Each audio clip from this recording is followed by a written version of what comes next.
40. She was only 40. Only 40.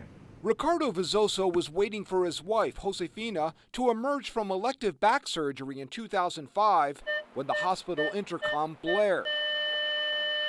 Cold blue, cold blue. I never imagined that cold blue was for my wife. Then her surgeon approached, talking about a complication. Complications, what do you mean with complications? They said, well, it looks like, she had some internal bleeding. Josefina would die, an artery severed during surgery, according to the family's lawsuit. And Ricardo Vizzoso? My wife was gone, my daughters didn't have a mother anymore. I was all by myself with 2 kids. The surgeon and hospital eventually settled the lawsuit without admitting fault. We found his wife's surgeon in a database of 2.4 million elective surgeries conducted from 2009 through 2013.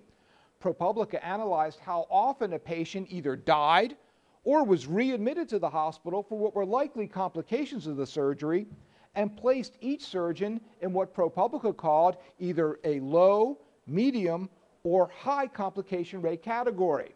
When it came to spinal fusion surgeries, Vizzoso's wife's surgeon was deemed to be in the high complication rate category. While the American College of Surgeons says the surgeon is ultimately responsible, that doesn't necessarily mean the surgeon caused the complication. In Vizzoso's case, the lawsuit claimed a nurse anesthetist was on her cell phone and failed to properly monitor the surgery, and the Vizzosos was the only malpractice suit we found naming the surgeon. Dr. Joshua Jacobs of the American Academy of Orthopedic Surgeons said complication rates are just one piece of a complex puzzle. It does not show what the outcomes are. And the outcomes of, for example, the surgery we do are reflected in pain relief and improved function. Dr. Sanjay Razdan, who had a borderline high rate of complications for prostate surgery under the ProPublica analysis, agrees the data do not tell all.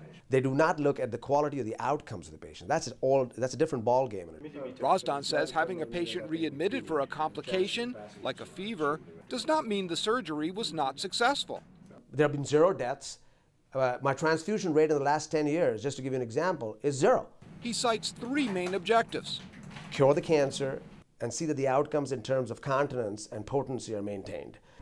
One doctor happy to talk about the ProPublica data. So when you saw these results, were you surprised?